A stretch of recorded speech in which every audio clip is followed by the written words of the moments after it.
Ghazi, everyone else got to pick their walkout song. You did not, because I told you, we have to come out to this song. This song, Shaboozey, Tipsy, has been the #1 song in the country for 12 straight weeks. How does that feel? I would say thank you for picking the record out, because I probably would have picked out an obscure street rap record to walk out to, because it just fits my vibe. But honestly, it's very surreal, because it's all the things that we've been talking about for since the beginning of the company. That at some point in time we would build a company where you could put somebody at the heart and center of the operation, and it would all make sense. You know, it's kind of like the moon and the orbit and the solar system, and it just kind of all revolves. So it's very gratifying and very surreal. And you mentioning a street rap record, I think, speaks very true to everything you've done with Empire to this date. But did you think that one of the biggest songs you would have had would have been a country joint? I didn't think that it wouldn't be. Okay.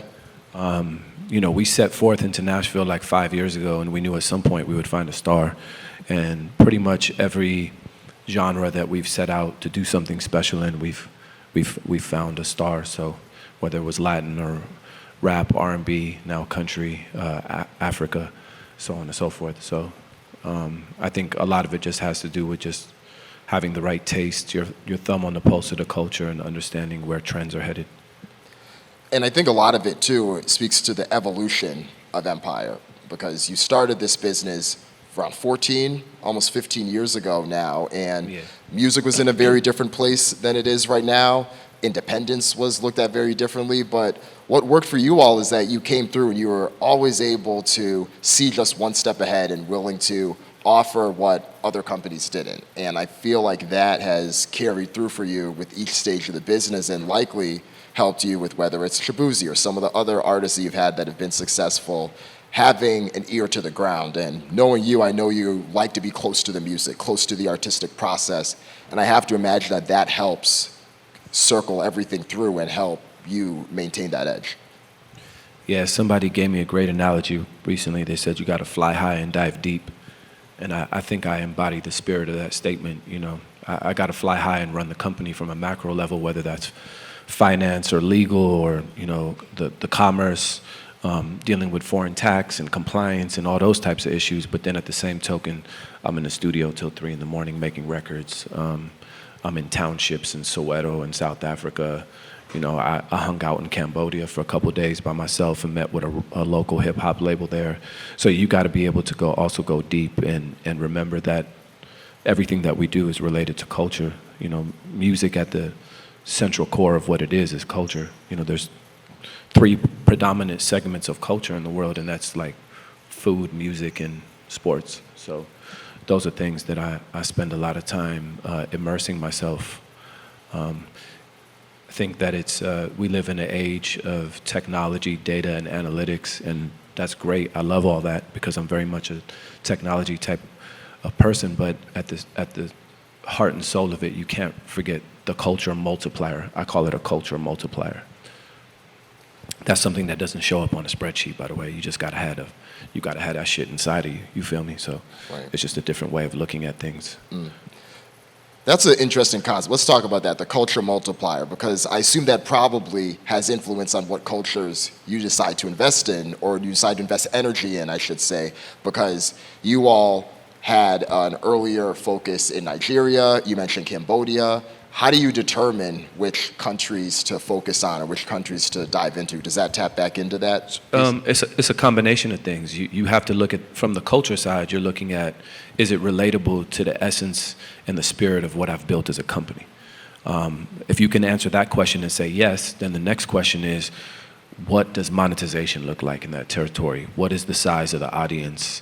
How many, what are the age demographics? What are the consumption habits? What do the telcos look like? What do the DSP bundles look like? Is data free in that market, or is data expensive? So you just kind of start to look at all these other things, and then you kind of overlay it all together by a factor of the culture. Yeah. And then you just kind of make it all make sense. A lot of times you look at a lot of labels and they might sign an artist for a particular record, and you're like, you signed the wrong artist because you didn't understand the record. You should have signed the artist that was on the hook, not the artist that was on the verse. You kind of fucked up. And so we've seen that happen so many times over the years because people are purely looking at the analytics and not understanding what's driving the music. So you kind of got to go where it's at. And a lot of times you see the leadership of companies get so detached from what's going on that they're relying on second and third hand information. So you send an A&R over there and the A&R comes back and tells you what they think. But you're not actually at the source.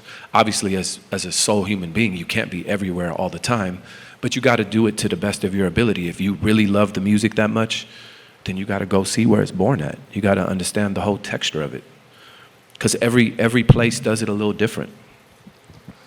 And I imagine for you, a lot of that must be tough because you're describing a very hands-on approach, but you're running a company. You want to have people that you can trust to do that, but you still got to go out there and do it yourself eventually. Well, I mean, the same way I try to put artists at the center of the company and at the center of everything that's going on, me, myself, I have to be at the center in parallel to the artists and in parallel to our partners, whether it's on the DSP side, the artist side. Sometimes I'm meeting with people from foreign governments, Ministry of Culture, so on and so forth, and you're just trying to figure it all out. But if you stay at the center, the chances of you catching what's going on is going to be exponentially higher because you're at the center of everything that's happening, not sitting in a glass tower relying on third-hand information.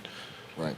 And I can see that being especially important in a region like Nigeria because you mentioned the telcos earlier. You need to understand, not you specifically, but anyone that's investing in the space needs to understand what is the consumer behavior? How do they listen to music? How is it consumed?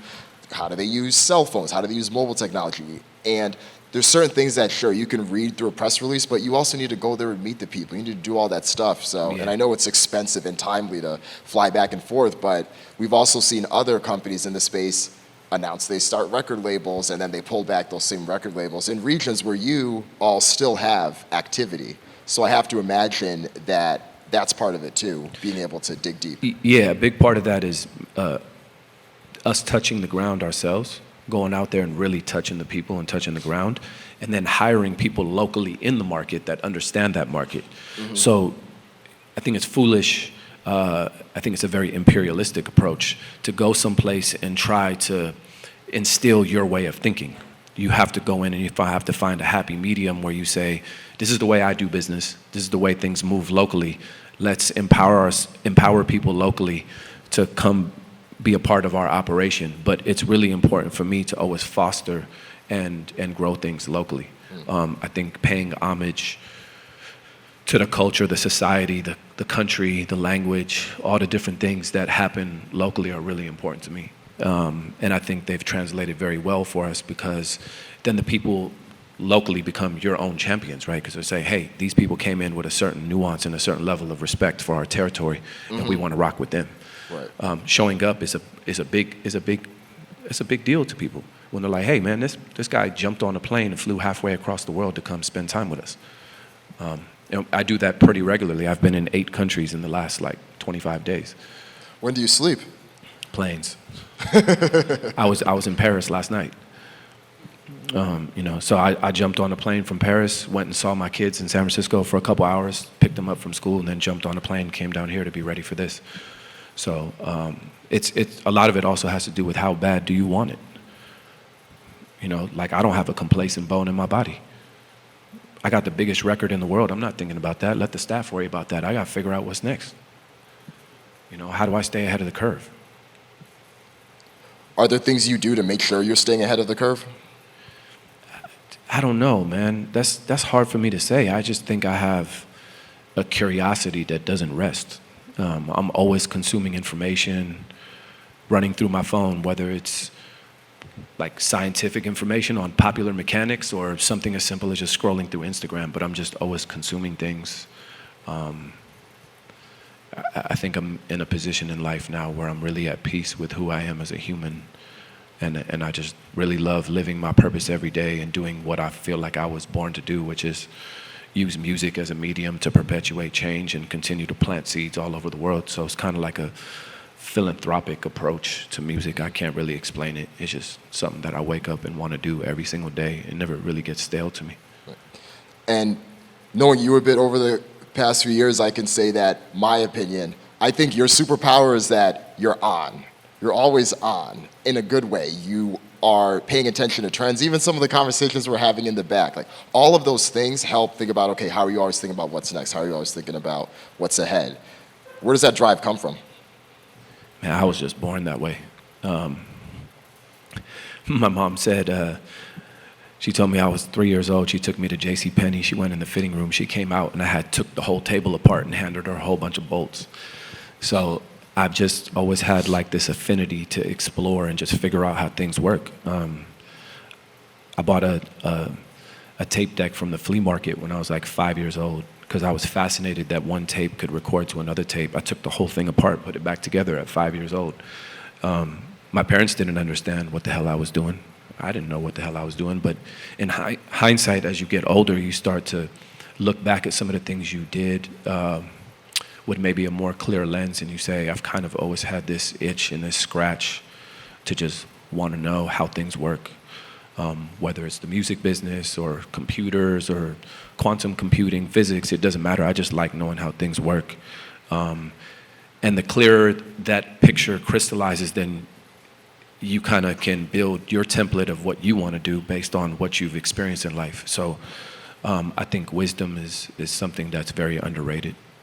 I hear that. I hear you on that. And can definitely see that just connecting a few dots there. Going back to Empire a bit, and given the rise of independent music, you've definitely been a spearhead for that. And I think you've seen the rise of that grow as the rise of your business has grown as well. How is the conversation around Empire for you, or even other people you've talked to, shifted in that time when, of course, when you started the company, independent in the share that they had was much smaller than it is today, and now you, thanks to you and several other companies, have helped increase that share that isn't just at the major level? I don't think it shifted how I approach the company. I think I've shifted the market into how they should approach things. And I don't mean that in any arrogant way. I'm just one of those people that puts my head down and work. I don't really care what anybody else got going on. My greatest gift on the planet is my autonomy.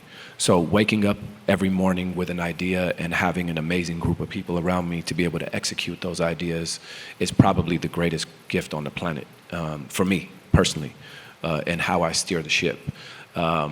Because you have the ability to make mistakes. And that's such a gratifying feeling, because in other organizations that I've worked in, making mistakes can get you fired or vilified. In my company, making mistakes creates a Rolodex of wisdom, and it allows you to grow as a human and figure things out. So I always tell the people around me, I'd rather you fuck up trying to be great than just not make a mistake and be average. How do we go to the next level doing that? You can't push the envelope that way. So, if you want to land at a 7, you better aim for a 10. You aim for a 7, you're going to end up at a 5. These are very simple.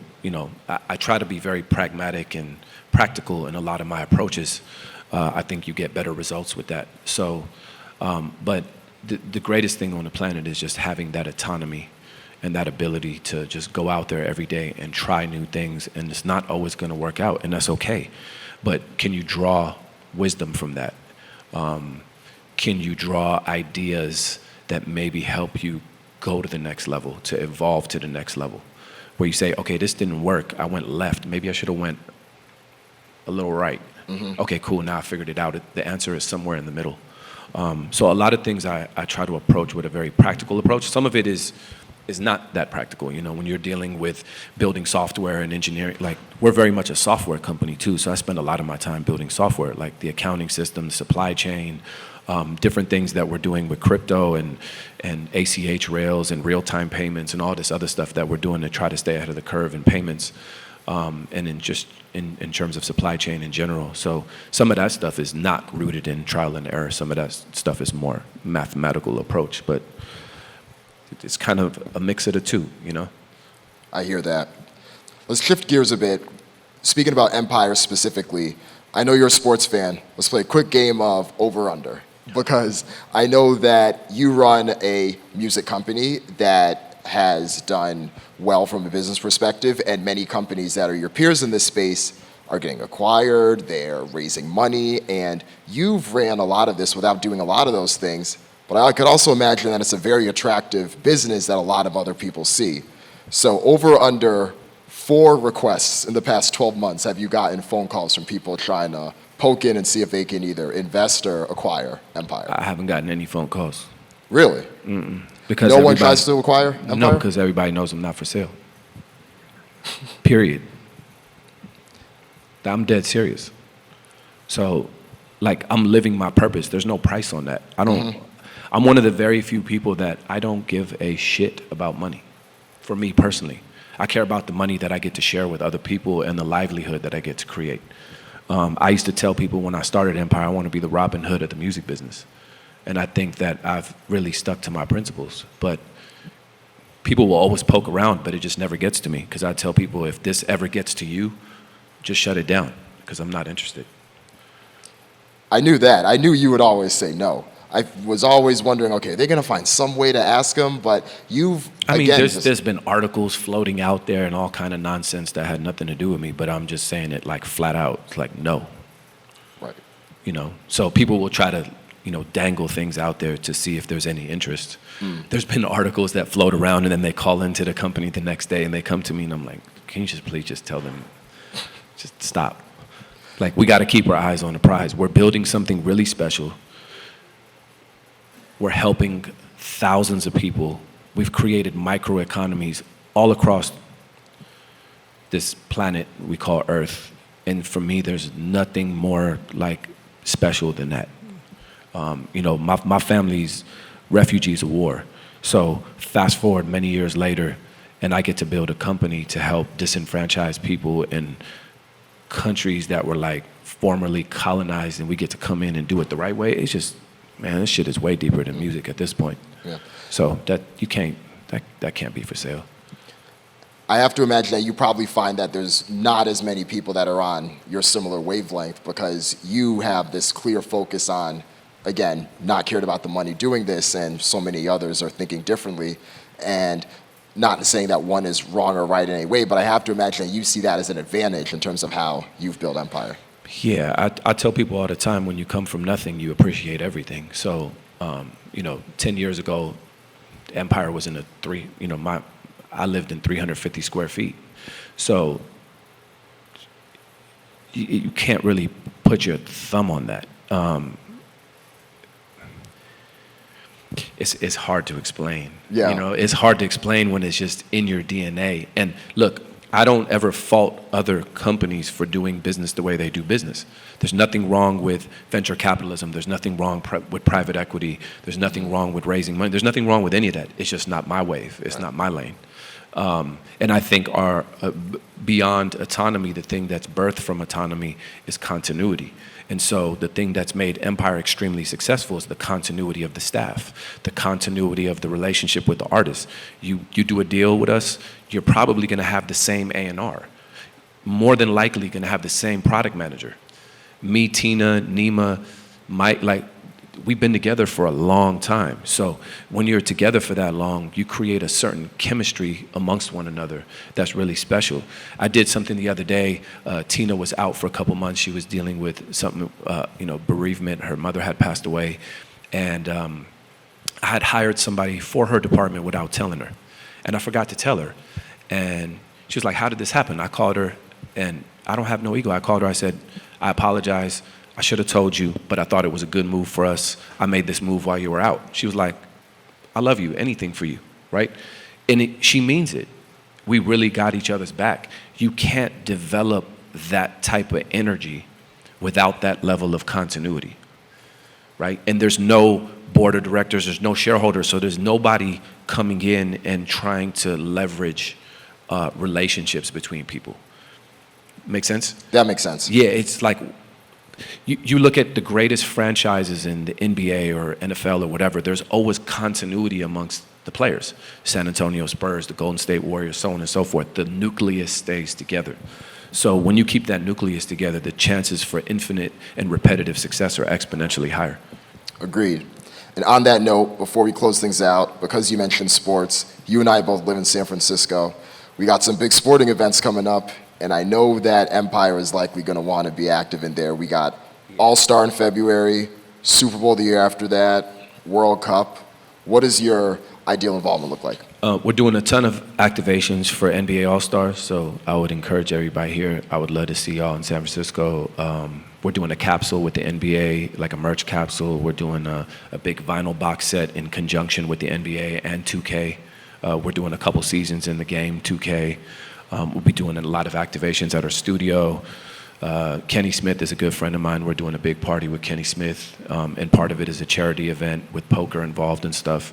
So it'll just be a lot of stuff going on in San Francisco at that time period, which will be a very proud moment for me, because we'll also be celebrating 15 years of Empire.